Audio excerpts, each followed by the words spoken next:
ओम सहना भवतु सहनौ भुनक्तु सह वीर्यं करवावहै तेजस्विनावधीतमस्तु मा विद्विषावहै। ओम शान्ति शान्ति शान्तिः। हरिः ओम श्री गुरुभ्यो नमः। हरिः ओम। सदाशिवसमारम्भां शङ्कराचार्यमध्यमाम् अस्मदाचार्यपर्यन्तां वन्दे गुरुपरम्परां वन्दे गुरुपरम्पराम्।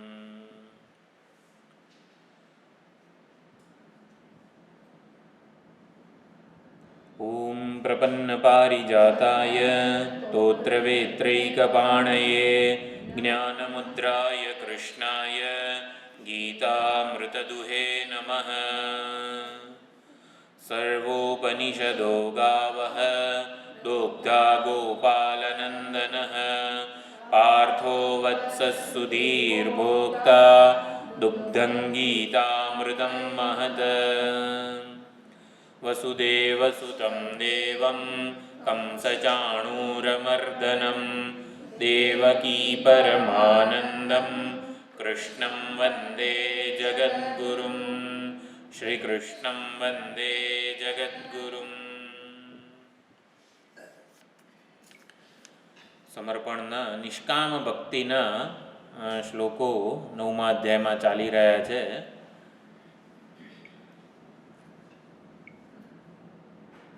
આપણે ભગવાનને સમર્પણ કરીએ અને પ્રેમથી સમર્પણ કરેલું ભગવાન ગ્રહણ કરે તો મહિમા કોનો વધારે કહેવાય? આપણા સમર્પણનો કે એના ગ્રહણનો, એના સ્વીકારનો?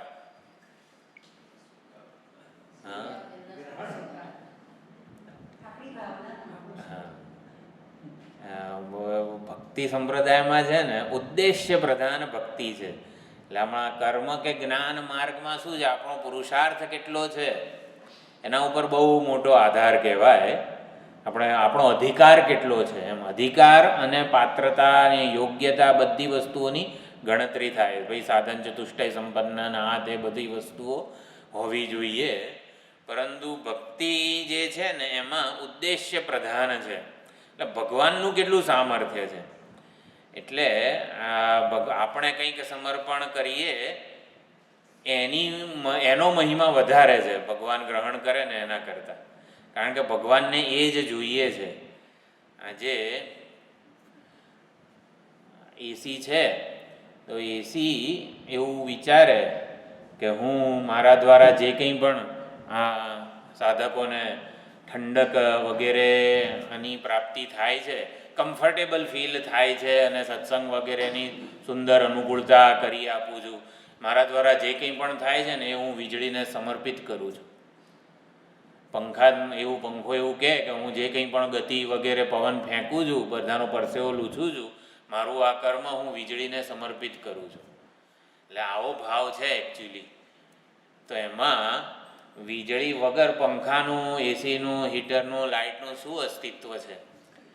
એટલે એ લોકો એવું વિચારે કે હું કંઈક સમર્પિત કરું તો એ હકીકતમાં શું છે કે મમત્વ, કે આ હું છું, આ મારું છે, આ મારું સામર્થ્ય છે વગેરે એ હટાવી લઈએ છીએ. આપણે કંઈક સમર્પણ કરીએ, પત્રમ પુષ્પમ ફલમ, તો આપણે એક શ્લોક બોલી લઈએ પહેલાં. ચાલો પહેલાં કયો શ્લોક છે? 26મો. શ્રી ભગવાનુવાચ પત્રમ પુષ્પમ ફલં તોયં યો મે ભક્ત્યા પ્રયચ્છતિ તદહં ભક્ત્યુપહૃતં અશ્નામિ પ્રયતાત્મનઃ યત્ કરોષિ યદશ્નાસી યજ્ જુહોષિ દદાસि યત યત્ તપસ્યસि કૌન્તેય તત્કુરુ તત્કુરુષ્વમદર્પણમ. આપણું સમગ્ર જીવનમાં આ સમર્પણ જે છે એ સૌથી વધારે મહત્ત્વનું છે. ઉદાહરણ દ્વારા સમજ્યા કે હકીકતમાં તો વીજળીને લીધે જ એસી છે, પંખો છે, લાઇટ છે વગેરેની કંઈક અસ્તિત્વ કે એની નોંધ લેવામાં આવે છે. પણ એને ધીમે ધીમે એની નોંધ લેવાય એટલે એવું લાગે છે કે હું કંઈક છું અને હું બધાને આવી રીતે ઠંડક આપું છું, પવન ફેંકું છું, લાઇટ પ્રકાશ આપું છું. તો જ્યારે આ બધા ઉપકરણો જે છે એ વીજળીને સમર્પિત થાય ત્યારે હકીકતમાં એટલે ભગવાનને બધું સમર્પિત કરી દઈશું તો આપણું શું થશે વગેરે સર્વસ્વ આત્મ નિવેદન બધું કરી લઈશું તો આ પછી આપણી ચિંતા કરવી પડશે કે નહીં. તો એમાં સમર્પણ હકીકતમાં આવું જ છે. અભિમાન અથવા તો જે આપણે આપણું પોતાનું માની લીધેલું છે એ હકીકતમાં કોનું છે સમજવાનું છે. એટલે સમર્પણ કોઈ ક્રિયા છે એવું નથી, સમર્પણ એક સમજ છે. તો સમર્પણનું ખૂબ મહત્ત્વ અત્યારે આ બધું નિષ્કામ ભક્તિમાં શ્લોકો ચાલી રહ્યા છે. અનિત્ય વસ્તુઓનું સમર્પણ થાય, નિત્યની પસંદગી થાય. એટલે કે મને ભગવાન નિત્ય કંઈક નિત્ય સુખ જોઈએ છે, મને ભગવાનની પ્રાપ્તિ કરવી છે, વિશ્વસનીય વસ્તુ જોઈએ છે. પસંદગી કે વરણ આમ એનું ચયન કરવાનું હોય ને તો નિત્ય વસ્તુનું ભગવાનનું કરીએ, અનિત્ય વસ્તુઓનું તો સમર્પણ જ થાય. એટલે પ્રિય પદાર્થો છે ને એનું સમર્પણ થાય, શ્રેયની પસંદગી થાય. તો પત્રમ પુષ્પમ ફલમ તોયમ આ બધી જ વસ્તુઓ અનિત્ય છે. એટલે કે પત્રમ જે કંઈ પણ 108 નામની આપણે અર્ચના કરતા હોઈએ, 108 તુલસી દળ વગેરે હોય, બીલીપત્ર હોય, તો આજે આપણે તોડીએ તો કાલે તો કર્મઈ જ જવાના છે. એટલે જે કાલે એવું ને એવું રહેવાનું નથી. એને સાર્થક કરવું હોય તો શું, એને ચરિતાર્થ કરવું હોય તો શું આપણી પાસે ઉપાય છે કે ભગવાનને સમર્પિત કરી દઈએ, ભગવાનને ચડાવી દઈએ તો એનું જીવન સાર્થક થઈ જાય.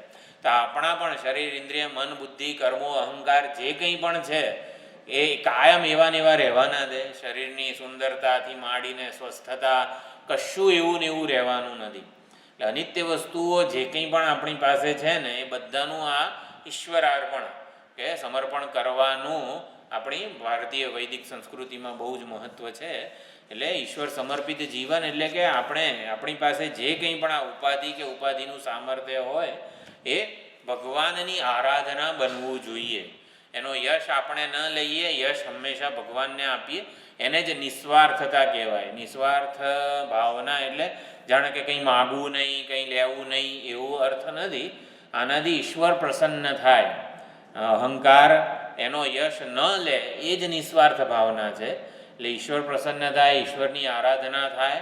તો પ્રેમથી જ્યારે આ પત્ર પુષ્પમ ફલમ તોયમ વગેરે જે અનિત્ય વસ્તુઓ છે એનું સમર્પણ થાય, દદાસી સમર્પયસી, ત્યારે એ ભગવાન ભક્તિથી અર્પણ થયેલું બધું જ ભગવાન ગ્રહણ કરી લે છે.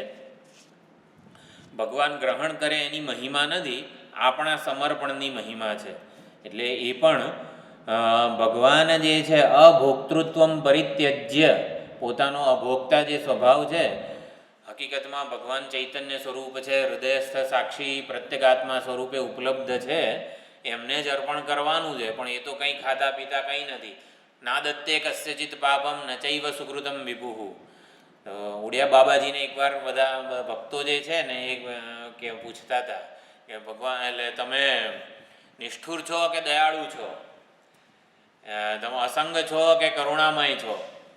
એટલે ઉડિયા બાબાજી એવું કીધું કે મારું સ્વરૂપ અસંગ છે પણ મારો સ્વભાવ દયાળુ છે. એટલે ભગવાન જે છે મહાત્માઓ, ભગવાન મહાત્માઓના મહાત્મા છે, યોગેશ્વરેશ્વર કીધું.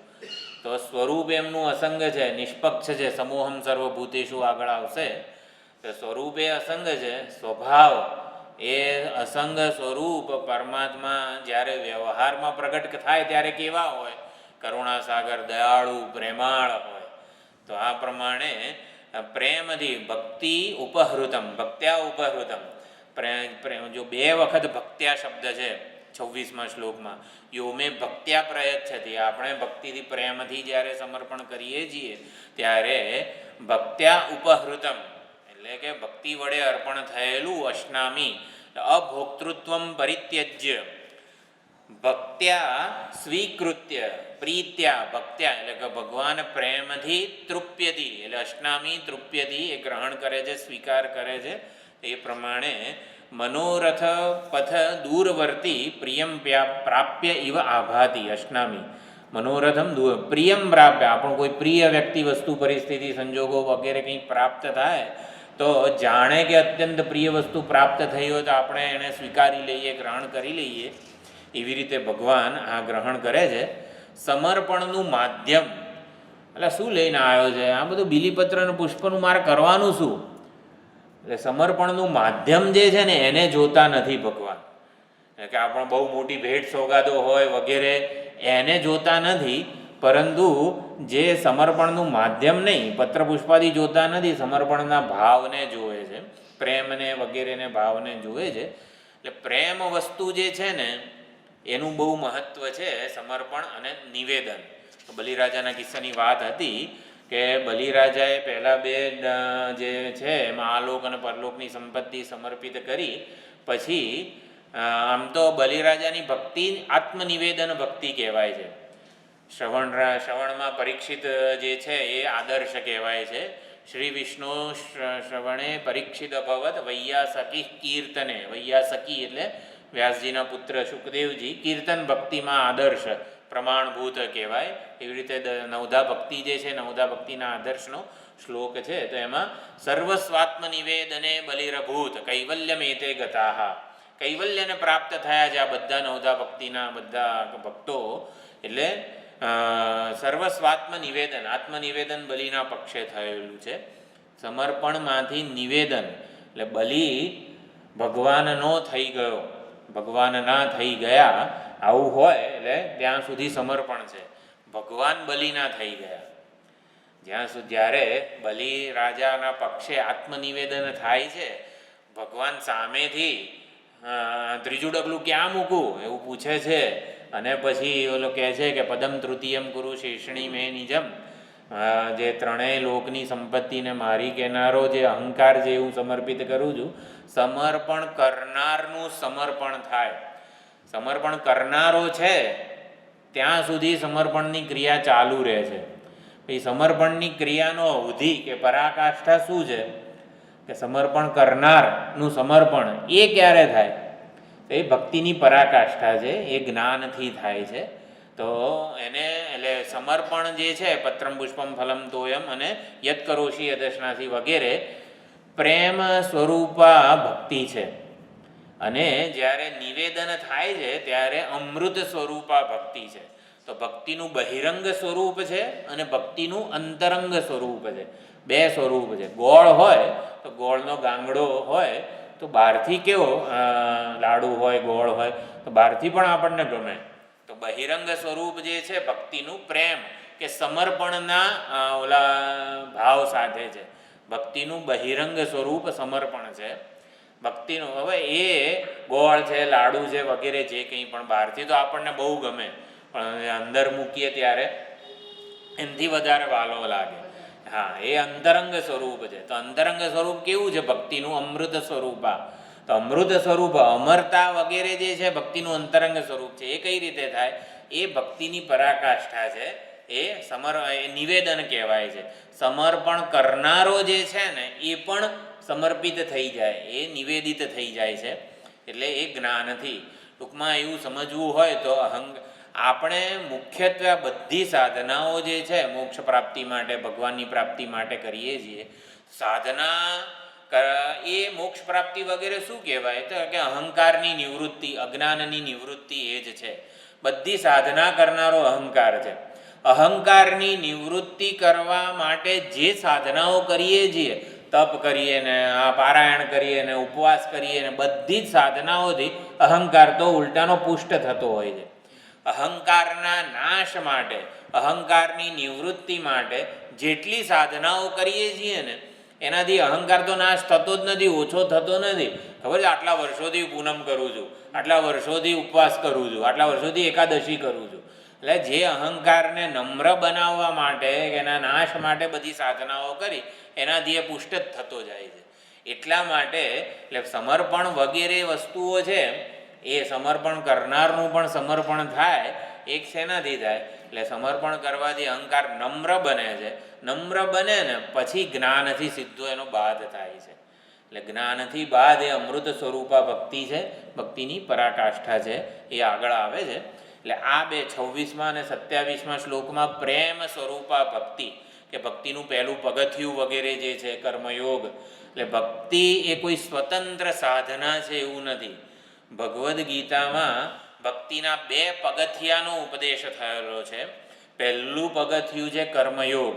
કર્મયોગ રૂપી ભક્તિ એ જ આ બધી પત્રમ પુષ્પમ ફલમ તોયમ યદ કરોશી યદશ્નાસી વગેરે. તો કર્મયોગ રૂપી ભક્તિ એ પ્રેમ સ્વરૂપા ભક્તિ છે, જેમાં સમર્પણ વગેરેનો મહિમા છે. અને ભક્તિનું જ બીજું પગથિયું, ભક્તિની પરાકાષ્ઠા શું છે? તો ભક્તિનું શરૂઆત છે કર્મયોગ. ભક્તિ પરિપક્વ બને ત્યારે જ્ઞાનમાં પરિણમે છે. તો જ્ઞાન યોગ અમૃત સ્વરૂપા ભક્તિ એ ભક્તિની પરાકાષ્ઠા છે. ભક્તિ નામની કોઈ સ્વતંત્ર સાધના હું કરું છું એ સમજથી આપણે મુક્ત રહેવાનું છે, એ માન્યતાથી મુક્ત રહેવાનું છે. ભક્તિ હું તો ભક્તિ કરું છું વગેરે કોઈ સ્વતંત્ર સાધના નથી. જીવન જીવવાની 2 જ પદ્ધતિ છે, કર્મયોગ અને જ્ઞાનયોગ. જ્ઞાનયોગેન સાંખ્યાનામ કર્મયોગેન યોગીનામ. લોકેસ્મિન દ્વિધા નિષ્ઠા પુરા પ્રોક્તા મર્યાનગ. તો નિષ્ઠાનો અર્થ અનુષ્ઠેય તાત્પર્યમ કરેલો છે શંકરાચાર્યજીએ. જીવન જીવવાની 2 જ પદ્ધતિ છે. જે લોકો પોતાને કરતા ભોગતા માને છે, એટલે કે પોતાના આ ઉપાધિ સાથેનું તાદાત્મ્ય છે, એ લોકો ભક્ત બનીને જીવન જીવે કર્મયોગ દ્વારા. અને જે લોકો આવી રીતે અધિકારિત્વની પ્રાપ્તિ થઈ ગઈ છે એ જ્ઞાન યોગ રૂપી ભક્તિ, એટલે કે શ્રવણ મનન નિધિધ્યાસન વગેરે જ્ઞાન યોગ રૂપી ભક્તિ કરે છે, જેનાથી આ અહંકાર વગેરે જે છે એની નિવૃત્તિ થાય છે, અહંકારનો બાધ થાય છે. કર્મયોગથી અહંકાર નમ્ર બને છે, અહંકાર સાત્વિક બને છે, અહંકાર ભક્ત બને છે. અને જ્ઞાનયોગ રૂપી ભક્તિથી, જ્ઞાનયોગ એ ભક્તિ જ છે, શ્રવણ મનન નિધિધ્યાસન એ ભગવાનની ભક્તિ જ છે. તો જ્ઞાનયોગ રૂપી ભક્તિથી એ નમ્ર બનેલો અહંકારનો કાયમ માટે બાધ થાય છે, નિવૃત્તિ થાય છે. તો 26મો અને 27મો શ્લોક છે, એમાં સમર્પણ અથવા તો પ્રેમ સ્વરૂપા ભક્તિ, કર્મયોગ રૂપી ભક્તિ, જે ભક્તિનું પ્રથમ પગથિયું છે, પ્રથમ તબક્કો છે, એની વાત કરેલી છે ભગવાને. તો યદ કરોશી યદશ્નાસી યદ જુહોશી દદાસી યદ. આ બધી જ ઘણા લોકોને એવું હોય, એટલે ભક્તો બધા એવું કહે કે ભગવાન તુલસી દળ વગેરે અર્પણ કરવા હોય 108 તો કેટલા વાંકા વળીને, તુલસીનો છોડ તો કેટલો નીચો હોય, વાંકા વળીને કમર દુખે છે, બીલીપત્ર તો કેટલા ઊંચે છે, ઠેકડા મારવા પડે છે વગેરે વગેરે. હવે આ બધું થઈ શકતું નથી. તો યદ કરોશી યદશ્નાસી યદ જુહોશી દદાસી યદ. એટલે હંમેશા આ વસ્તુ આપણા જીવ ભાવની નિવૃત્તિ માટે છે. આપણી બધી સાધનાઓ જે છે જીવ ભાવની નિવૃત્તિ માટે છે એવું સમજવાનું છે. શરીર નિર્વાહ માટે જે કંઈ પણ આપણે પ્રવૃત્તિ કરીએ એ બધી પ્રવૃત્તિઓ જીવ ભાવની તૃપ્તિ માટે નથી, જીવ ભાવની નિવૃત્તિ માટે છે. પરમાત્મા પ્રસન્ન થાય, પરમાત્માની આરાધના માટે જ છે. એટલે જે કંઈ પણ ખાઈએ પીએ વગેરે, અશ્નાસી પછી દદાસી કરોશી વગેરે જે છે એ પ્રત્યેક વસ્તુઓ તત્કુરુષ્વ મદર્પણમ. આપણે શું શ્લોક સમજવાનો? યદ કરોમી, જે હું કંઈ કરું, યદ અશ્નામી યદ જુહોમી યદ દદામી યત યદ તપસ્યામી ભગવન. કૌંતેયની જગ્યાએ ભગવન મૂકી દેવાનું. યદ તપસ્યામી ભગવન તત્ કરોમી ત્વદર્પણમ. હું ગ્રુપમાં આ શ્લોક લખી દઈશ, એટલે આપણે જાણે કે રોજ આ ભાવ બોલવાનો, સમજવાનો. વલ્લભાચાર્યજીએ બહુ સુંદર કીધું છે કે ઘણીવાર છે ને આપણને આમ આ બધા શ્લોકો યાદ હોય, થોડો સત્સંગનું વિચાર ભાતું યાદ હોય, પણ આમ કંઈ પણ કામ થઈ જાય ને પછી યાદ આવે એટલે ભગવાનને સમર્પણ કરવાનું હતું એમ. એટલે હવે એકવાર અહંકાર, એટલે ધારો કે કોઈએ એવું કે આ માળા કોણે બનાવી, તો આપણે ભૂલથી બોલી જઈએ કે મેં બનાવી, ભગવાનને અર્પણ કરી, આ છે ને આજે આ આહાર મેં બનાવેલો છે. તો એકવાર અહંકારને અર્પણ જાણે કે થઈ ગયેલું હોય, એટલે અહંકારનું ઉચ્છિષ્ટ થઈ ગયું હોય, એવું પાછું સમર્પિત કરે. ના ના ભગવાન, એ તો મારામાં ક્યાં સામર્થ્ય હતું, મારામાં ક્યાં એવો ભાવ હતો, કંઈ બળ હતું, બુદ્ધિ હતી. એટલે ભગવાન જે કંઈ કર્યું છે આ માળા તમે જ બનાવી છે અને તમે જ પહેરી લીધી છે, તમે જ સ્વીકારી લીધી છે. એટલે વલ્લભાચાર્યજી એવું કહે કે આવું ઉચ્છિષ્ટ ભગવાનને અપાય, અહંકારનું ઉચ્છિષ્ટ, અહંકારનું એઠું થયેલું ભગવાનને અપાય. તો કે ભગવાન વલ્લભાચાર્યજી કહે છે કે અપાય, કે ભગવાનનું એક નામ ઉચ્છિષ્ટ છે. એટલે ભગવાન એઠું જૂઠું ખાનારા છે.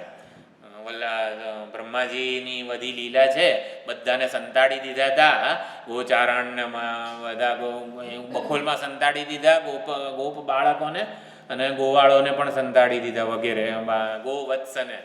ત્યારે બ્રહ્માજીને મોહ થઈ ગયેલો કે આવું એઠું જૂઠું. ભગવાને દહીં ભાતનો કોળિયો વચ્ચે મૂકેલો છે, અહીંયા અથાણું છે, કારેલાનું શાક છે, ને આન તેન જુદા જુદા 3-4 બધા જ પ્રકારના સ્વાદવાળા. ભગવાને એ જે છે ને એ શ્લોક પણ બહુ સુંદર છે. તો હથેળીમાં દહીં ભાત છે અને એક એક આંગળીમાં અથાણું છે, શાક છે, જુદા જુદા. દરેક બાળકો ગોવત્સ પાસે આવું હોય અને તું શું લાવ્યો છું? આજે હું કેરીનું અથાણું લાવ્યો છું. તો એની અથાણામાંથી આમ ચાખે. એટલે દરેકનું ઉચ્છિષ્ટ ખાતા હતા. તો ભગવાન આવું ઉચ્છિષ્ટ ખાય એટલે બ્રહ્માજીને આવું એઠું જૂઠું ખાનારો ભાઈ ત્રિલોકીનો નાથ ક્યાંથી હોય? એટલે બધું પોતાની માયા. એટલે માયાપતિ આગળ પોતાની માયા બતાવે ને એનો પછી એ ભગવાન બરોબરનો. એટલે બ્રહ્માજીએ સૌથી લાંબી સ્તુતિ કરી છે 43 શ્લોકમાં. બધા ભક્તોમાં સૌથી લાંબી સ્તુતિ બ્રહ્માજીની છે. પણ બ્રહ્માજી બધા પગે લાગ્યા છે, પોતાના જે મુકુટ છે એનાથી ભગવાનના ચરણ કમળનો સ્પર્શ કરેલો છે અને 43 શ્લોકમાં લાંબી સ્તુતિ કરેલી છે. પણ ભગવાન સ્તુતિ પૂરી થાય પછી આમ ભગવાનનો હાવભાવ તો આમ એકદમ આમ બહુ ગંભીર જ છે. એટલે ભગવાન બ્રહ્માજીનો અપરાધ બહુ મોટો થયેલો હતો. ઇન્દ્રનો જે અપરાધ હતો ને એમાંથી તો ભગવાનની સાથે બધા એમના ભક્તો રહ્યા. એટલે ઇન્દ્રએ સ્તુતિ કરીને તો ઝટ પ્રસન્ન થઈ ગયા, ગોવિંદ નામનો સ્વીકાર પણ કરી લીધો. પણ બ્રહ્માજીએ શું કર્યું? ભગવાનના ભક્તોને ભગવાનથી દૂર રાખ્યા. એટલે ભગવાનને જરાય ગમ્યું નહીં. વ્રજમાં તો હું ભક્તો જોડે રહેવા માટે આવ્યો છું અને મારા જ ભક્તોને મારાથી દૂર રાખ્યા. એટલે ભગવાને બાપુ ગંભીર મોઢું જ રાખેલું છે, જરાય પ્રસન્ન કે આવી રીતે કે પછી તો બ્રહ્માજી ભાગી ગયા કે આમનો મૂડ અત્યારે બરોબર નથી, અત્યારે કંઈ કહેવા જેવું નથી, ભાગી જઈએ અહીંથી. તો એ પ્રમાણે ઉચ્છિષ્ટ ભગવાનનું એક નામ ઉચ્છિષ્ટ છે. એટલે વલ્લભાચાર્યજી એવું કહે છે કૃત્વા વા સમર્પયેત. એટલે આપણાથી કંઈક થઈ ગયું હોય, ધારો કે યશ લેવાઈ ગયો હોય ને તો પણ કૃત્વા એટલે કર્યા પછી પણ સમર્પણ કરવું જોઈએ. કરિષ્યમાણમ વા સમર્પયેત. કરિષ્યમાણમ ભવિષ્યમાં, આવતીકાલે અધિક મહિનામાં હું આ કરવાનો છું, ભવિષ્યમાં છે, પુરુષોત્તમ સહસ્રનામ કરવાનો છું, ભગવાન તમને સમર્પિત કરવા માટે, તમારી આરાધના માટે, તમારી પ્રસન્નતા અનુગ્રહ માટે જ હું કરું છું વગેરે. કરિષ્યમાણમ વા સમર્પયેત, કૃત્વા વા સમર્પયેત, કૃતમ વા સમર્પયેત.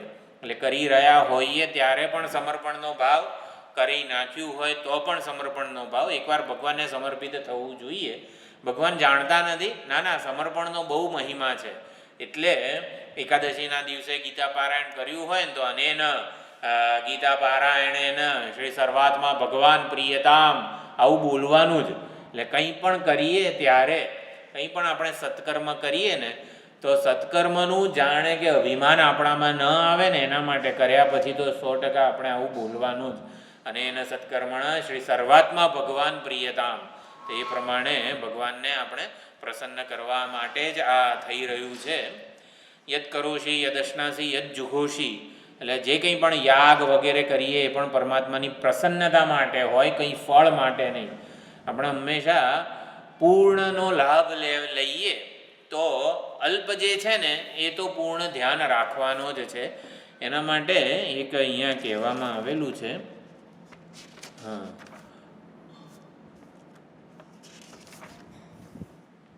કર્મ જે છે એનો વ્યાવહારિક લાભ, પુણ્ય વગેરે, આપણે કંઈક યજ્ઞ યાગ વગેરે કરીએ તો એનો વ્યાવહારિક લાભ પુણ્ય વગેરે પણ મળે આપણને. એટલે સત્કર્મો કરીએ, પાઠ પારાયણ, આપણે જપ ધ્યાન કંઈ પણ કરીએ તો સત્કર્મનું પુણ્યરૂપી ફળ અદૃષ્ટ મળે છે. એ વ્યાવહારિક છે, સ્થૂળ વસ્તુ છે. પણ કોઈ પણ સત્કર્મનું આવું આધ્યાત્મિક સૂક્ષ્મ લાભ પણ છે અને એ છે નિષ્કામ પુણ્ય. ઓલું છે સકામ પુણ્ય અને આ છે નિષ્કામ પુણ્ય. સકામ પુણ્ય અથવા તો વ્યાવહારિક લાભ છે, અને આ આધ્યાત્મિક લાભ છે. એટલે કે કોઈ પણ કર્મના બે લાભ, બે ફળ છે, એક વ્યાવહારિક લાભ અને એક આધ્યાત્મિક લાભ. હવે સામાન્ય રીતે આપણે કર્મનો વ્યાવહારિક લાભ લઈએ છીએ, માગીએ છીએ, લઈએ છીએ કે આટલું કર્યું છે ને તો આટલું તો યશ લઈ લઈએ. એટલે અભિમાન હોય કરતી વખતે, અને એના ફળમાં આપણને આસક્તિ પણ હોય. એટલે વ્યાવહારિક લાભ અને આધ્યાત્મિક લાભ બે એક સાથે ના મળે. એટલે વ્યાવહારિક લાભ જતો કરીએ ને તો આધ્યાત્મિક લાભ મળે, પણ આધ્યાત્મિક લાભ જે છે, આધ્યાત્મિક પુણ્ય મળે આપણને, નિષ્કામ પુણ્ય વગેરે, તો એ પૂર્વેના જે દુરિત સંચિત બધા પાપ છે ને એની નિવૃત્તિ કરે છે.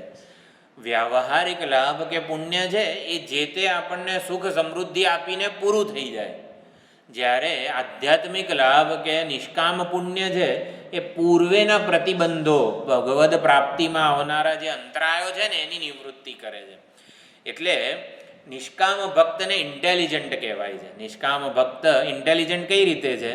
એ પૂજા વગેરે સત્કર્મો કરે છે, એટલે પોતાની બધી ભૌતિક જે કર્મો છે, ભૌતિક પૂજા, સત્કર્મો, યજ્ઞયાગ, જે કંઈ પણ જપ ધ્યાન વગેરે જે કંઈ પણ કરે છે એને આધ્યાત્મિક પુણ્યમાં કન્વર્ટ કરી દે છે.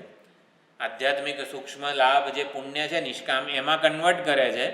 અને વ્યાવહારિક જે લાભ છે ને એની એ આસક્તિ, આકર્ષણ, ઈચ્છા કરતો નથી. હવે એ જે વ્યાવહારિક લાભ લેવા જઈએ ને તો એમાં બહુ સંઘર્ષ, હરીફાઈ ને બધું બહુ છે. કર્મનો ભૌતિક લાભ લેવા માટે કેટલો બધો સંઘર્ષ કરવો પડે આપણને. મેં આ કર્યું છે એવું બધું આપણે જાહેર કરવું હોય તો એના માટે ઘણો બધો સંઘર્ષ કરવો પડે.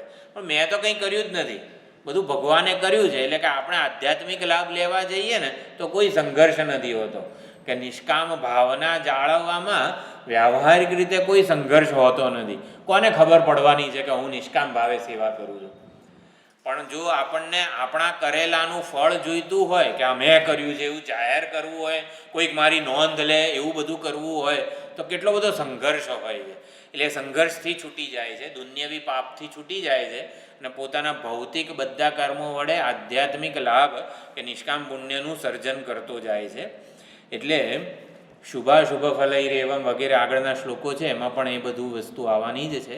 એટલે ટૂંકમાં યત કરોશી યદશ્નાસી, આપણે જે કંઈ પણ તપ કરીએ, તિતિક્ષા વગેરે, એ પણ ભગવદ આરાધના જ બની જાય એવી આપણે અભિગમ રાખવાનો છે. જે કંઈ અંતર્મુખ બનવાનો પ્રયત્ન કરીએ, શ્રવણ મનન નિધિધ્યાસન રૂપી તપ કરીએ, આ બધી જ વસ્તુઓ ભગવાનની પ્રસન્નતા માટે, સમર્પણ કરવા માટે જ છે. તો અવિદ્યાની ઊંઘમાં આપણને લાગે છે કે હું છું અને મારું આ બધું છે, હું આ ઉપાધિ છું અને ઉપાધિ દ્વારા થનાર આ કર્મો વગેરે મારા છે. પણ એકવાર અવિદ્યાની ઊંઘમાંથી જાગીએ ત્યારે ખબર પડે છે કે તું જ છે અને તારું છે. આ જેમ એસી વગેરે પંખાના ઉદાહરણ દ્વારા સમજીએ કે હકીકતમાં તો વીજળીને લીધે જ એનું સંપૂર્ણ અસ્તિત્વ છે, એની નોંધ લેવાય છે. એ જ્યારે પોતાનું કર્મ વીજળીને સમર્પિત કરે ત્યારે એ કરે છે શું? હકીકતમાં આપણે આપણા કર્મોને સમર્પિત કરવાના છે ભગવાનને. તો શું આમ સમર્પણ કોઈ ક્રિયા નથી ભૌતિક? તો મમત્વનું અભિમાન વગેરે જે આપણે હટાવીએ અને યશ ભગવાનને આપીએ છીએ એ જ સમર્પણનો ભાવ છે. અને આવી રીતે મહાભારતના અનુશાસન પર્વમાં પણ, નારાયણીય પર્વ વગેરે બધા પર્વો જે છે, 18 પર્વ છે, એમાં પણ કીધેલું છે વર્ણાશ્રમ ધર્મ અને ભાગવત ધર્મ. ત્યાં આવી રીતે સમજાવવામાં આવેલું છે. તો આપણો જે વર્ણાશ્રમ ધર્મ હોય, જે આપણો બ્રાહ્મણ અને બ્રહ્મચારી વગેરે જે પ્રમાણેના કર્તવ્યો હોય, તેમાં વેદના વિધિ નિષેધ પ્રમાણે આપણે બધું કરવું પડે. સંધ્યાવંદનથી માંડીને જે કંઈ પણ આપણા ભાગે કર્તવ્યો હોય ને એ કરવા પડે. પરંતુ ભાગવત ધર્મમાં લૌકિક, વૈદિક, સ્વાભાવિક જે કંઈ પણ છે ને બધાનું સમર્પણ છે, બધાનું ભગવદ અર્પણ છે. વર્ણાશ્રમ ધર્મમાં શાસ્ત્રોક્ત વિધિ વિધાનનું પાલન કરવાનું છે, શાસ્ત્ર કહે એ પ્રમાણે કરવાનું છે. જ્યારે ભાગવત ધર્મ એટલે યદ કરોશી યદશ્નાસી, પત્રમ પુષ્પમ ફલમ તો એમ આ બધો ભાગવત ધર્મ છે. તો એમાં છે ને જે કંઈ પણ છે ને ભગવાનને સમર્પણ છે. એટલે શું? આપણે ભોજન વગેરે કરીએ છીએ, સ્નાન વગેરે કરીએ છીએ, જે કંઈ પણ સ્વાભાવિક કરીએ છીએ એનું સમર્પણ કઈ રીતે થાય? તો બ્રહ્માર્પણમ વગેરે શ્લોક કરીએ, બોલીએ, પ્રાણાય સ્વાહા વગેરે. ઇવન ગુજરાતીમાં આપણી નમું છું વંદુ છું પુસ્તક છે ને, એમાં પણ સુંદર ભોજન વખતની પ્રાર્થના, નાના બાળકોની શિબિર હોય ત્યારે બધા બોલાવડાવે છે. આ અન્ન બ્રહ્મ રૂપ છે, વિષ્ણુ પધાર્યા રસ રૂપે, ભોગતા સ્વયં શિવજી છે. બહુ સુંદર એ પ્રાર્થના છે નમું છું વંદુ છુંમાં. એ ભોજન પહેલાં આપણે બોલવી જોઈએ. તો અન્ન જે છે એ સાક્ષાત જે દાળ ભાત શાક રોટલી રૂપે જે છે બ્રહ્માજી છે. વિષ્ણુ પધાર્યા રસ રૂપે, રસ રૂપે ભગવાન વિષ્ણુ અંદર છે, અને જે ભોગતા છે ને એ સ્વયં શિવજી છે. તો આવું બધું કંઈક કરીએ ને એને ભાગવત ધર્મ કહેવાય. જે છે દાળ ભાત શાક રોટલી જ ખાવાના છે, પણ ભોજન ધર્મ બની જાય. ભોજન સામાન્ય સ્વાભાવિક ક્રિયા છે, પણ એ ભોજન ધર્મ ભાગવત ધર્મ બની જાય છે. આને ભાગવત ધર્મ કહેવાય. વર્ણાશ્રમ ધર્મમાં કેવું હોય, હું આ છું, અહમ આ ગોત્રનો છું ને આ તે બધું આપણે જે સંકલ્પ લેતા હોઈએ છીએ, અહમ ઇદમ કરીશ્યે વગેરે. એટલે આપણી પોતાની ઉપાધિ કલ્પિત ઓળખ સાચી ટકાવી રાખીએ છીએ, અને આ કર્મના ફળના માટે આ કર્મ કરું છું ને વગેરે. પણ ભાગવત ધર્મમાં બધું જ ભગવાનને સમર્પિત થાય છે. આ જે ભોજન સ્વાભાવિક જે કંઈ પણ લૌકિક અને વૈદિક જે કંઈ પણ કરીએ છીએ ને એ ભગવાનના ભક્ત કરી રહ્યો છે. ઓલામાં વર્ણાશ્રમનો અભિમાની કરી રહ્યો છે, કોઈક વ્યક્તિ કરી રહ્યો છે. અને અહીંયા ભોજન કોણ ગ્રહણ કરી રહ્યું છે? ભગવાનનો ભક્ત. એટલે આખો ને આખો કરતા જ બદલાઈ જાય છે. ઓલામાં એક પરિચ્છિન્ન વ્યષ્ટિ જીવ કરી રહ્યો છે, અને અહીંયા ભગવાનનો ભક્ત કરી રહ્યો છે. એટલે આખો જે કરતા જે છે એ બદલાઈ જાય છે. એટલે ભોજન નથી ગ્રહણ કરતો, ભોજન ધર્મ છે, ભાગવત ધર્મ છે. તો એ પ્રમાણે અહીંયા સમર્પણનો મહિમા કીધો. પછી એક પ્રશ્ન એવો રહી જાય કે નિષિદ્ધ કર્મોનું સમર્પણ થાય ખરું? એટલે સમર્પણની બધી વાત આવે ને ત્યારે પૂજ્ય સ્વામી દયાનંદજી કે કોઈક ચોર છે એ બહુ કુશળ રીતે ચોરી કરે છે અને પછી ભગવાનને સમર્પિત કરે છે. તો આવું ચાલે ખરું? નિષિદ્ધ વગેરે જે છે એનું સમર્પણ થાય ખરું? તો એના માટે કહેવામાં આવે છે નિષિદ્ધાની વર્જયન, નિષિદ્ધ કર્મો જે છે એનું એ વર્જિત છે. વિહિતાની કુર્વન ભગવંતમ આરાધયેત. યત વિહિતમ, આપણી ઉપાધિને, આપણા રોલને, આપણા વેશને, આ વ્યષ્ટિ જે ઉપાધિ મળી છે એને વિહિત જે છે શાસ્ત્ર અને આચાર્ય દ્વારા વિહિત જે છે સ્વાભાવિકમ વા, અને કાં તો સ્વાભાવિક જે કંઈ પણ છે એ બધાનું આપણે સમર્પિત કરવાનું છે. અને ચિત્રકૂટ વગેરેને સ્થાનનો પણ યદ દદાસી વગેરે જે છે ને એમાં એક વસ્તુ ખાસ કહેવામાં આવી છે. ચિત્રકૂટમાં જે બ્રાહ્મણ વગેરે તીર્થ પુરોહિત વગેરે જે હોય ને એ સામેથી ગોદાન માગે કે તમે અહીં ચિત્રકૂટમાં આવ્યા છો ને તો ગોદાનનો સંકલ્પ લો. ગોદાન માટેનું આપણે ધારો કે એ વખતે આપણી પાસે કંઈ હોય નહીં, મૂડી વગેરે કંઈ ના હોય, તો બ્રાહ્મણ એવું કે 5.25 રૂપિયા સવા આના કે ગમે તેમ કરીને તમે અહીંયા ચિત્રકૂટની ભૂમિનો સંકલ્પ લઈ લો એકવાર. ચિત્રકૂટ ભૂમિ એટલી બધી પવિત્ર અને શક્તિશાળી છે કે તમે એકવાર ભલે અહીંયા આપની પાસે અત્યારે એટલું મૂડી વગેરે ના હોય દાનની, તો તમે સંકલ્પ લઈ લો. તો એ ચિત્રકૂટ વગેરે સ્થાનનો મહિમા છે કે તમારો સંકલ્પ ભગવાન પૂરો કરશે. એટલે એ લોકો એવું કહે છે. અને અમે તમને આવી રીતે એ ચિત્રકૂટના બ્રાહ્મણ તીર્થ પુરોહિત કહેવાય એને, એ જે તીર્થ સ્થાનના જે પુરોહિત હોય ને એ અમે ગોદાન લઈશું ને એ બહુ મોટી જવાબદારી છે અમારા પક્ષે. એટલે ખાલી કંઈ તમારી પાસેથી ગોદાન વગેરે લઈએ છીએ એવું નહીં. ગાયનું દાન વગેરે અમે તમારી બહુ મોટી જવાબદારી, તમને અમે અનેક પ્રકારના પાપ જે પૂર્વે કોઈક વાર કોઈક જન્મમાં થયા હોય અન્નને લીધે, 3 અન્ન ન ગ્રહણ કરવા જોઈએ. એક ગણાન્ન, ગણ એટલે કંઈક ઓલું ઉઘરાયું હોય ને એને શું કહેવાય છે, ચંદો ગુજરાતીમાં કે હિન્દીમાં કહેવાય ને, કંઈક ઉઘરાઈને આપણે બધું ભેગું કરેલું હોય કોઈક જન્મમાં એ ખાધેલું હોય. ગણિકાન્ન હોય તો એ, અને રાજાનું અન્ન કોઈ દિવસ ખાધેલું હોય ને તો આ 3 અન્નથી જે કંઈ પણ દોષો લાગે છે એ બધા દોષોથી અમે તમને મુક્ત કરીશું. તમે ચિત્રકૂટમાં આવ્યા છો તો ચિત્રકૂટમાં ગૌદાનનો સંકલ્પ તો લઈ જ લો, એ ભગવાન પૂરો કરશે. એટલે ઘણીવાર દાન વગેરેનું આ રીતે કોઈક તીર્થ સ્થાનમાં કોઈ પવિત્ર સમય વગેરે પણ દાનનું ખૂબ મહત્ત્વ છે. ત્યાંના જે મેઇન ચિત્રકૂટના જે તીર્થ પુરોહિતો હોય આવું કહેતા હોય છે. અને કંઈ મરણાસન્ન કોઈ વ્યક્તિ હોય તો એના હાથે પણ આપણે કંઈક સ્પર્શ કરાવી લઈએ છીએ, અમુક રકમ વગેરે કે અનાજ વગેરે, તો એના હાથે મરણાસન્ન હોય અને તરત દાન થઈ જાય તો એની સીધી કંઈક સદગતિ થતી હોય છે. એટલે મરણ પથારીએ પડેલાના ઓલા જે હાથ હોય ને એના ઘણા કુટુંબમાં એવું હોય છે, અમુક દાન વગેરે ટોપલો હોય તો એ અડાડી દે, એટલે એના દ્વારા દાન થઈ જાય છેલ્લી ઘડીએ તો પણ એની સદગતિ થઈ જાય છે. એટલે ટૂંકમાં દાનનું, સમર્પણનું વગેરેનું મહત્ત્વ છે. દાન હંમેશા શ્રદ્ધાપૂર્વક થાય અને શક્તિને આધારે થાય. તો દ્વિવિધ હેતુ, બે હેતુ છે દાનના, શ્રદ્ધા અને શક્તિ. અને ઘણું બધું દાન વિશે પણ આપણી સંસ્કૃતિમાં કહેવામાં આવેલું છે. ભગવાનને જુઠ્ઠું ધરાવી શકાય? હા.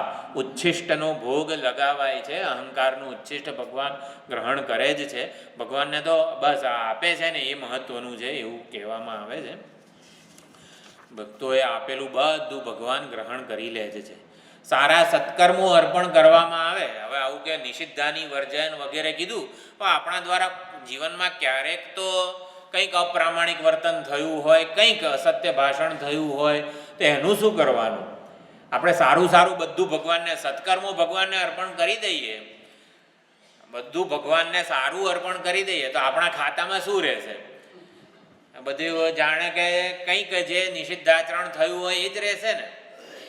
તો પછી ભક્તનું આ નિષિદ્ધાચરણ વાળું પાસું વગેરે જે છે એનું શું થશે? ભક્તને ચિંતા થશે ને કે સારી વસ્તુઓનું તો હું સમર્પણ કરું છું, પણ આ જે કંઈક ખોટું આચરણ થયું છે મારાથી, કંઈક જુઠ્ઠું બોલાયું હોય, કંઈક કોઈકની લાગણી દુભાઈ ગઈ હોય વગેરે, કોઈકને દુઃખ પહોંચ્યું હોય, એનું શું થશે?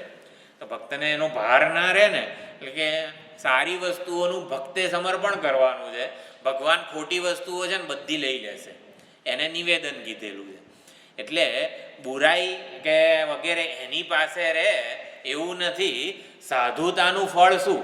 એટલે સારા કર્મો વગેરે સત્કર્મો અર્પણ કર્યા તો સાધુતાનું ફળ શું? એની પાસે તો કચરો જ રહ્યો ને. ના, કચરો ભગવાન સામેથી લઈ લેશે. એ જ બલિરાજાના કિસ્સામાં આપણે જોયું.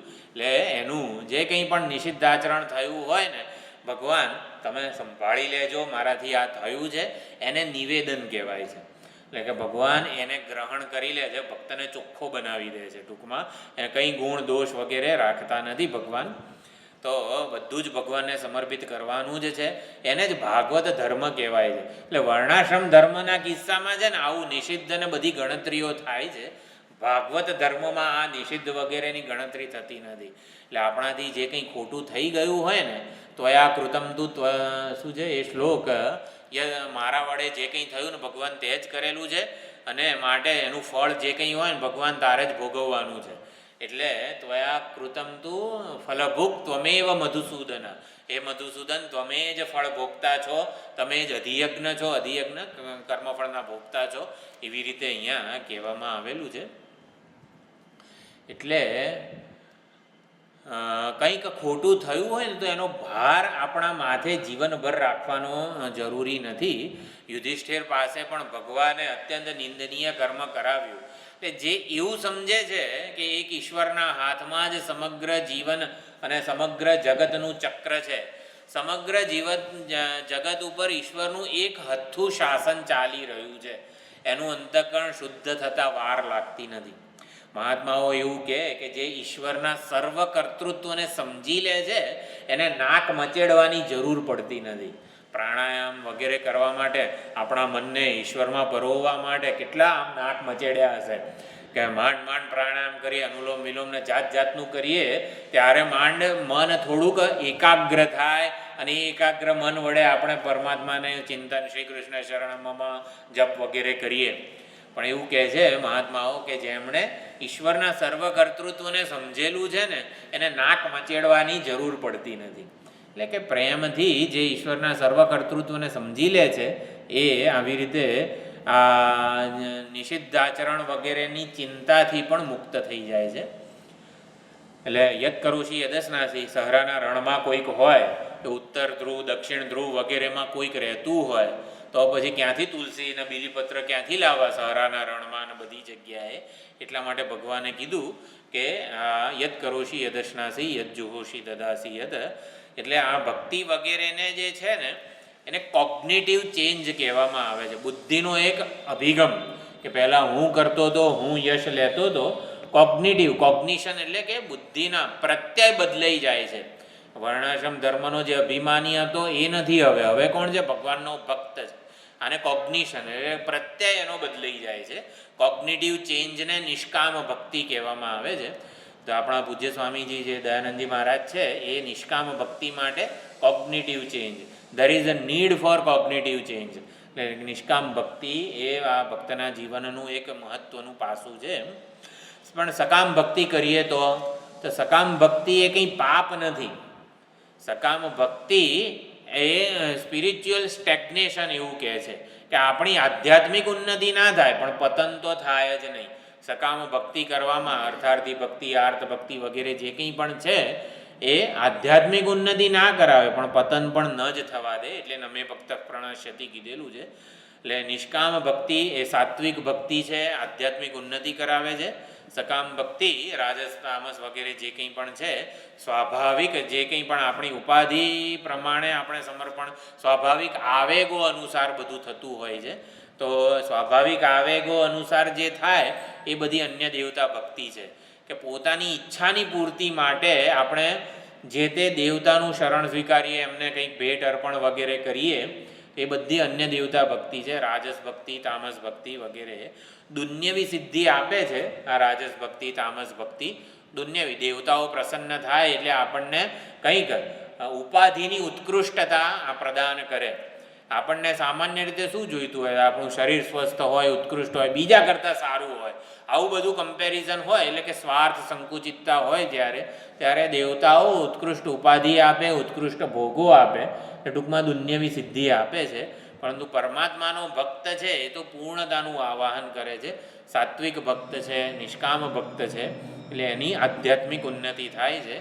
નિષ્કામ પુણ્યો જે છે એનાથી પૂર્વેના દુરિત પાપ વગેરે નષ્ટ થાય છે. એટલે જે કંઈ પણ આપણી પ્રાર્થનાઓ છે, 10 શાંતિ મંત્રો છે, ભદ્રમ કર્ણેભિ શૃણુયામ દેવાહ, વાંગ્મે મનસી પ્રતિષ્ઠિતા, આ બધી નિષ્કામ ભક્તિ જ છે.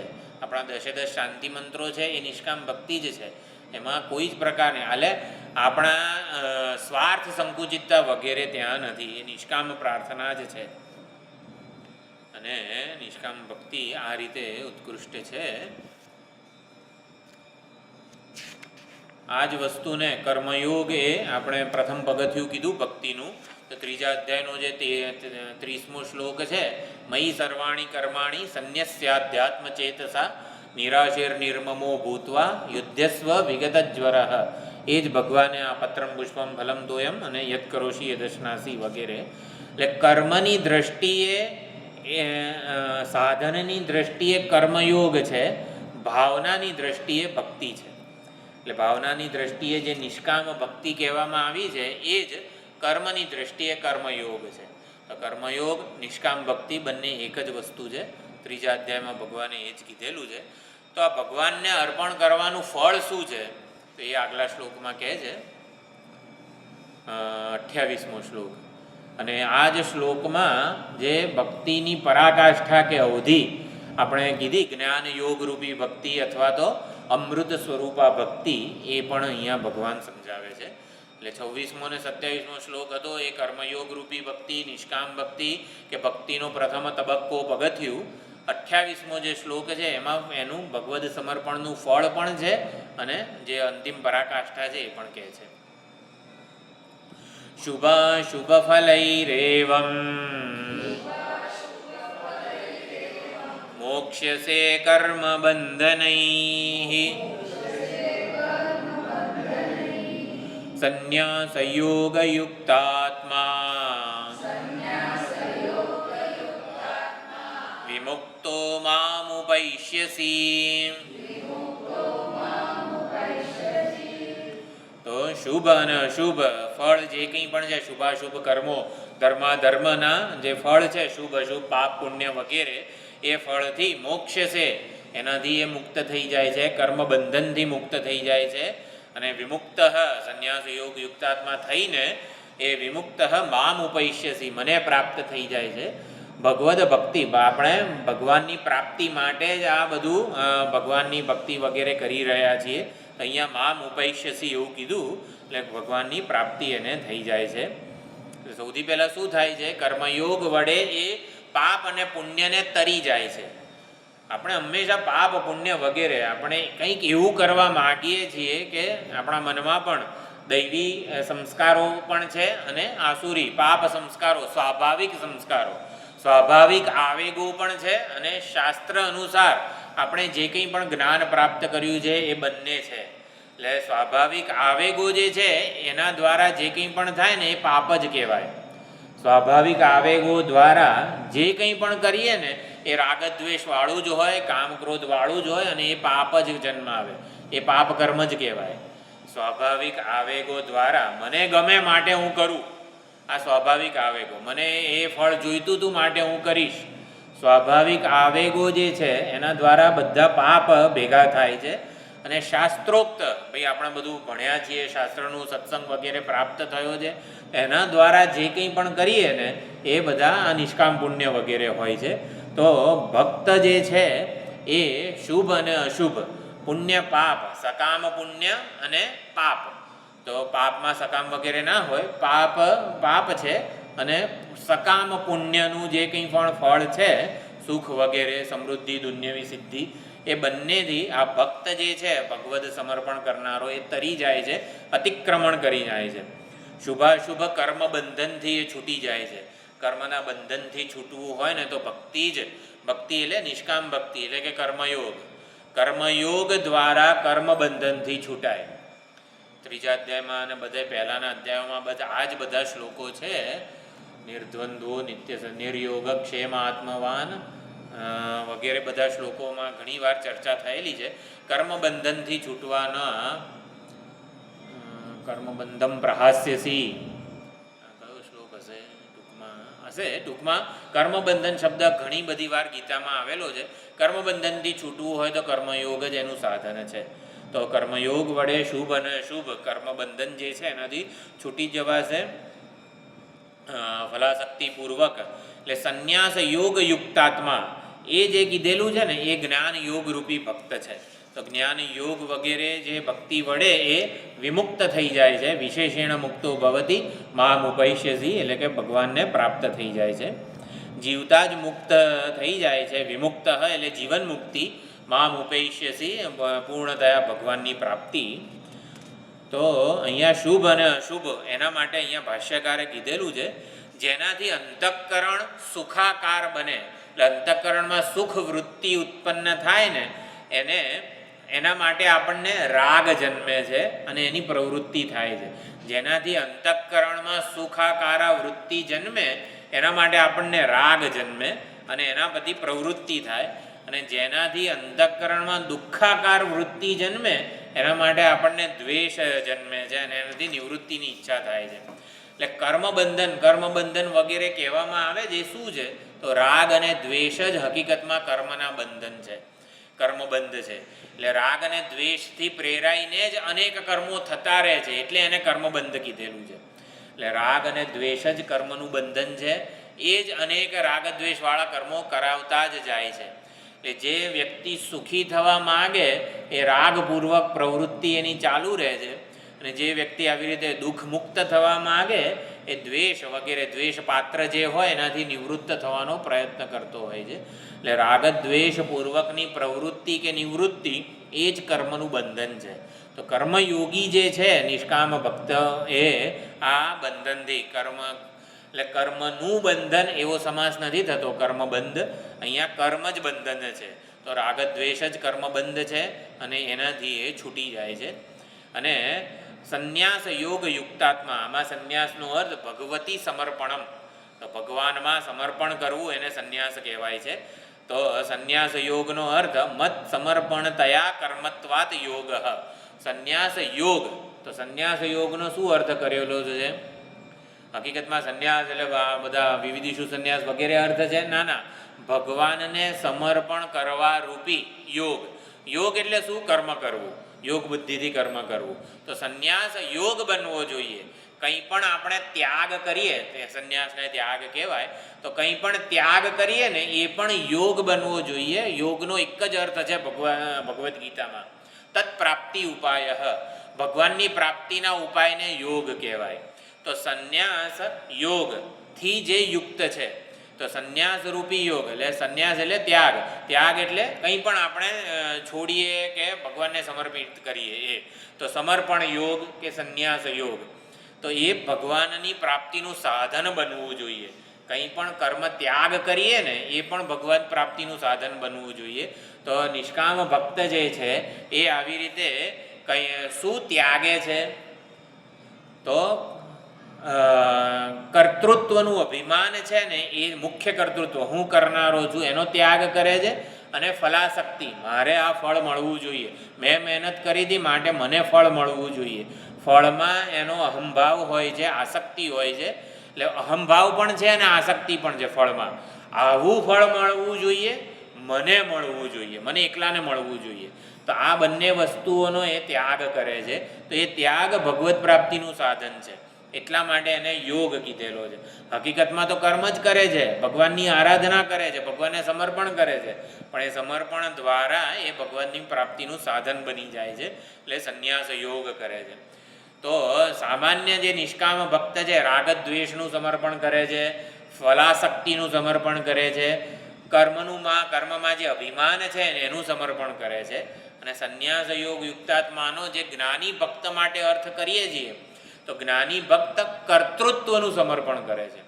તો કર્તૃત્વનું સમર્પણ એટલે નિષ્કામ ભક્ત ધીમે ધીમે પોતાનું કર્તૃત્વ સાત્વિક બનાવે છે. એ ત્યાગ કોનો કરે છે? રાજસિક અહંકારનો અને તામસ અહંકારનો ત્યાગ કરે છે. રાજસિક કર્મ વગેરે વગેરેનો ત્યાગ કરે છે.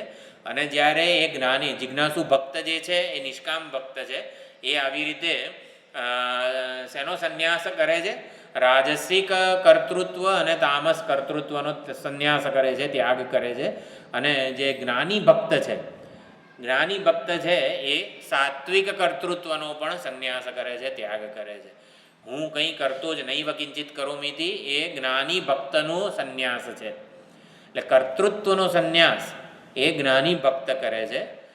રાજસ અને તામસ કર્તૃત્વનો સંન્યાસ જિજ્ઞાસુ ભક્ત કરે છે, નિષ્કામ ભક્ત કરે છે. તો આ પ્રમાણે સંન્યાસ યોગ યુક્તાત્મા, ટૂંકમાં સંન્યાસ વડે, ત્યાગ વડે, સમર્પણ વડે, અહીં સંન્યાસનો અર્થ સમર્પણ છે. તો સમર્પણ કોનું કરવાનું છે?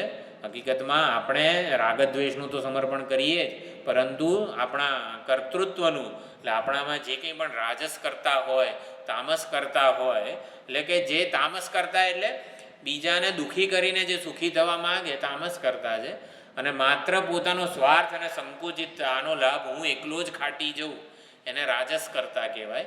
તો એ બંને કર્તૃત્વ જે છે એનું પણ સમર્પણ કરે છે. તો સંન્યાસ યોગ યુક્તાત્મા વડે એ કર્મ બંધનથી છૂટીને મોક્ષને પામે છે. મત પ્રાપ્તિ એટલે મામ ઉપૈષ્યસી, મામ મને એ પ્રાપ્ત કરે છે. જીવતા જે કર્મ બંધનથી છૂટી જાય છે. એટલે જીવ જ્યારે ઈશ્વરને સમર્પિત થાય ત્યારે સારા નરસા, શુભ અશુભ બધા કર્મો જે છે એ ભગવાન એને લઈ જ લે છે. પિતાનો ઉત્તરાધિકારી જ્યારે પુત્ર બને ત્યારે પિતાનું જે કંઈ ધન સંપત્તિ વગેરે હોય એ મળે, અને પિતાનું દેવું કરેલું હોય એનું શું થાય? એ પુત્રને મળે જ ને. તો એવી જ રીતે ભક્ત જ્યારે ભગવાનનો બને ને, સમર્પિત અને નિવેદન વગેરે જે કીધું કે સારું તો ભગવાન લઈ લે, અને ખોટાનું શું કરે? પુત્ર એવું કહે કે આ દેવું કંઈ હું ના લઉં, એવું થોડું ચાલે, એ તો બધું મળે જ ને એને. તો એવી રીતે ભગવાન ભક્તના બધા દુરિત શુભાશુભ જે કંઈ પણ છે ને બધું લઈ લે છે. શુભાશુભમ ફલૈ મોક્ષ છે, એનાથી હું એને મુક્ત કરી દઉં છું. એટલે ભગવાન માટેના સમર્પણના ભાવ માત્રથી જ કર્મબંધનથી મુક્ત થઈ જાય છે અને ભગવાનની પ્રાપ્તિ થઈ જાય છે. એટલે ભગવદ્ ગીતા યદ કરોશી યદસ્નાસી, કર્મો છોડીને નહીં, પરંતુ કર્મો કરતાં કરતાં ભગવાનની પ્રાપ્તિ કઈ રીતે થાય, અહીંયા કીધું સંન્યાસ યોગ યુક્તાત્મા વિમુક્તો મામુપૈષ્યસી. એટલે કર્મો છોડાવીને નહીં, પરંતુ કર્મો કરતાં કરતાં કેવી રીતે ભગવાનની પ્રાપ્તિ થાય એ અહીંયા શીખવે છે ભગવદ્ ગીતા. અને કર્મ આપણે સમર્પિત કરીએ વગેરે તો એ એના માટે જેમ કે કોઈક દાન વગેરે કંઈક સંકલ્પ આપણે કરતા હોઈએ છીએ, અહમ ઇદમ કરીશ્યામી વગેરે, તો કંઈક કર્મ ભગવાનને સમર્પણ કરવું હોય, ચલો આ જે હું બોલું છું, સત્સંગ કરું છું, ભગવાનને સમર્પણ કરવું હોય તો આમ શું આમાં કંઈક આવો સંકલ્પ કરવો પડે, અમુક ગોત્રમાં અમુક આવી રીતે નામ છે અને એ પ્રમાણે આ ગાય તને ચિત્રકૂટમાં સંકલ્પ લેવાનો હોય ને તો આવી રીતે એ લોકો કરાવે, ગોત્રનું નામ બોલે વગેરે બધું, ગાયનું પૂંછડું હાથમાં રાખીને પાણી અહીંયા પકડી રાખે અને પછી આ ગોદાનનો સંકલ્પ કરું, એવી રીતે ભગવાન આ બધા સંકલ્પો કર્મદાન, ગોદાનની ચાલો વિધિ હોય પણ કર્મદાનની શું વિધિ છે? તો કર્મદાન આપણા કર્મનું સમર્પણ કરવું હોય તો એ તો અંતરંગ પ્રક્રિયા છે. એટલે એસીએ પોતાનું જે આ કર્મ જે છે ઠંડક પ્રસરાવવાનું, વીજળીને દાન કરવા માટે આમ સંકલ્પ લેવો પડે તો કે ના, અંતર્યામી જે છે એ જ આ કરી રહ્યો છે, અંતર્યામીની પ્રેરણાથી જ સર્વકર્મો થઈ રહ્યા છે. એ જે એટલા માટે આપણે આ અંતર્યામીને, હૃદયસ્થ પરમાત્મા જે છે એને જ સમર્પિત કરીએ.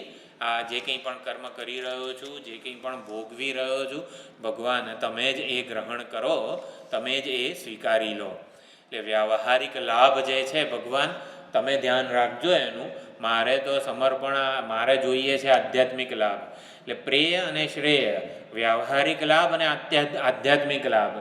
વ્યાવહારિક લાભ ભગવાન તમે ધ્યાન રાખજો મારું, મારે જોઈએ છે આધ્યાત્મિક લાભ, એટલે કે શ્રેય જોઈએ છે. એટલે આપણે પસંદગી માગવાનું જે શું, શ્રેય આધ્યાત્મિક લાભ અથવા તો સૂક્ષ્મ જે લાભ છે એ વ્યાવહારિક લાભનું ઈશ્વરાર્પણ હોય એનું ભગવાન ધ્યાન રાખે છે, એવી ભાવના હોય છે. એટલે નિષ્કામ ભક્ત શુભાશુભનું અતિક્રમણ કરી લે છે અને એમાં કોઈ પ્રકારનો પ્રત્યવાય લાગતો નથી. આપણે કોઈ પણ કર્મ કરીએ એમાં કંઈક સારું ખોટું થઈ જાય તો વગેરે, તો નેહા વિક્રમનાશોસ્તિ પ્રત્યવાયો ન વિદ્યતે, બીજા અધ્યાયમાં ભગવાને કીધું ન ઇહ કર્મયોગે, ઇહનો અર્થ ત્યાં કર્મયોગ છે. તો યોગ બુદ્ધિ દ્વારા જે કંઈ પણ કર્મ થાય ને એમાં પ્રત્યવાય પાપ લાગતું નથી. નિષ્કામ ભાવનાથી વિષ્ણુ સહસ્રનામ, આ પુરુષોત્તમ પહેલી વાર કરીશું, આ કંઈક ભૂલ થઈ જશે તો, જો આપણે સકામ ભાવે કરતા હોઈએ ને તો એના વિધિ વિધાન હોય પછી એનું પ્રત્યવાય લાગે. યોગ ભાવનાથી પરમાત્માની પ્રસન્નતા માટે ભગવાન જે કંઈ ભૂલ થાય ને એને તું સુધારી લેજે. એટલે હું તો ભગવાન શેના માટે લઉં છું પુરુષોત્તમ સહસ્રનામ? પુરુષોત્તમ ભગવાનની પ્રસન્નતા આરાધના માટે જ લઈએ છીએ. નિષ્કામ ભક્ત હોય ને એને પ્રત્યવાયની ચિંતા રહેતી નથી. વિષ્ણુ સહસ્રનામ ને આ તે બધું હોય આપણાથી, ધારો કે નિષ્કામ ભાવના હોય ને તો કંઈ ઉચ્ચારણ દોષ ન લાગે. પરંતુ જો સકામ ભાવે કરતા હોઈએ ને તો આપણે ઉચ્ચારણ દોષની ગણતરી કરવી પડે. તો પુણ્ય પાપ વગેરેથી મુક્ત થઈ જાય છે. નિષ્કામ ભક્તને જ સંન્યાસ યોગ યુક્તાત્મા કીધેલું છે. નિષ્કામ ભક્તિ જ્યારે પરિપક્વ થાય ત્યારે જ્ઞાન યોગી જે જ્ઞાની ભક્ત છે એ કર્તૃત્વનું સમર્પણ કરે છે. હું કાંઈ કરતો નથી એ કર્તૃત્વનું સમર્પણ છે. અને હું સાત્વિક કરતા છું વગેરે, ઈશ્વરનો ભક્ત છું અને સમષ્ટિને આ સમર્પિત કરું છું મારું કર્મ. તો કર્મ જે છે સમષ્ટિમાં આપણે, સમષ્ટિ કે ઈશ્વર જે છે આહુતિ આપણે આપીએ છીએ આપણા કર્મો વડે, એનાથી ઈશ્વર પ્રસન્ન થાય છે. તો આ પ્રમાણે આ નિષ્કામ ભક્તિનો અહીંયા વિષય પૂરો થાય. હવે ભગવાનને એવું પૂછીએ કે ભગવાન તમે એટલે સમોહમ સર્વભૂતેષુ વગેરે બધા શ્લોકો છે એમાં ભગવાન એટલે ભક્તિનો મહિમા હકીકતમાં છે ને અહીંયા વર્ણવવામાં આવે છે. ભગવાન નિષ્પક્ષ છે, અસંગ છે, ક્ષીરસાગરમાં સૂતેલા છે ભગવાન. પરંતુ જો પ્રાર્થના કરીએ, ગાયો દેવો બધા જાય છે, પૃથ્વી પણ ગાય બનીને જાય, ત્રાહિમામ બધું પોકારે, ભગવાનને ઉઠાડે, ભગવાન અવતાર લો. એટલે ક્ષીરસાગરમાં સૂતેલા ભગવાન અસંગ છે, નિષ્પક્ષ છે. એ રાવણને પણ એટલો જ અનુગ્રહ કરે છે અને શું છે દુર્જનમાં પણ એટલો જ અનુગ્રહ કરનારો છે. સજ્જનમાં પણ અને દુર્જનમાં, એને સજ્જનપણું અને દુર્જનપણું દેખાતું જ નથી, તો બેઠો બેઠો ઊંઘ્યા કરે છે. તો એવો ભગવાન નથી જોઈતો. સમોહમ સર્વભૂતેષુ એટલે જ્યારે શેમાં હતું, હા ભાગવતમાં જ આવે છે. ગર્ભસ્તુતિ જે છે ને પ્રસંગ ભાગવતમાં, ભગવાન દેવકીજીના ગર્ભમાં આવી ગયા છે ત્યારે દેવતાઓ સ્તુતિ કરે છે. એટલે બ્રહ્મા અને બધા દેવતાઓ સ્તુતિ કરે છે. એમાં જગન્નાથ એક સંબોધન કહે છે, આ જગત જે છે એની તરત સ્થિતિ જુઓ ભગવાન, હવે તમે એના નાથ બનીને એને પૃથ્વીને આવી રીતે સાચવો. તો જગન્નાથ એવું ભગવાનને બ્રહ્માજી સંબોધન કરે છે. એટલે ઇન્દ્ર જે છે ને, એટલે આખો જે શ્લોક છે ને એમાં જગન્નાથ પછી તરત બીજું દેવ દેવ દેવ એવું કંઈક સંબોધન આવી જાય છે. તો એમાં અખંડાનંદજી મહારાજ એવું કહે કે જગન્નાથ એટલે શું? જગતના નાથ. જગતમાં તો અસુરોય છે ને કંસ છે અને બધા કેટલા બધા છે, તો એનાય નાથ થઈ જશે, એનાય અનુગ્રહ એના ઉપર કૃપા કરશે. એટલે બ્રહ્માજી છે અને બાજુમાં ઇન્દ્ર છે, એટલે બ્રહ્માજી સ્તુતિ કરે છે જગન્નાથ કહીને, એટલે તરત ઇન્દ્ર આમ કોણીથી ઘોકો મારે છે, એટલે આ જગતના નાથ ના કહેશો, અત્યારે તો અસુરોનાય નાથ થઈ જશે, અત્યારે તો આપણા પક્ષપાતી બને એવું કંઈક સ્તુતિ કરવાની છે. એટલે તરત જ પછી બ્રહ્માજી દેવ દેવ એવું બોલી જાય છે કે તમે તો દેવોના પક્ષે રહીને દેવનું કાર્ય કરવા માટે અવતરવાના છો, ગર્ભમાં આવેલા છો. એટલે ગર્ભમાં અવતરીને પોતાનું અસંગ સ્વરૂપ યાદ ના રાખતા, જગન્નાથ નહીં, આ તો તમે અમારા પક્ષે પક્ષપાતી બનો ને એના માટે પ્રાર્થના કરી છે, એના માટે અવતાર લીધેલો છે એવું યાદ કરાવે છે. ઇન્દ્ર આમ ખોખો મારીને યાદ કરાવે છે. એટલે ટૂંકમાં ભક્ત પક્ષપાતી ભગવાન કેવી રીતે બને છે એ આવતા વખતે ચર્ચા કરીશું. સમૂહમ સર્વભૂતેષુ. ઓમ પૂર્ણમદઃ પૂર્ણમિદં પૂર્ણાત પૂર્ણમુદચ્યતે પૂર્ણસ્ય પૂર્ણમાદાય પૂર્ણમેવાવશિષ્યતે. ઓમ શાંતિ શાંતિ શાંતિ. હરિ ઓમ. શ્રી ગુરુભ્યો નમઃ. હરિ ઓમ. આવતા શુક્રવારના બદલે શનિવારે છે, જોઈશું.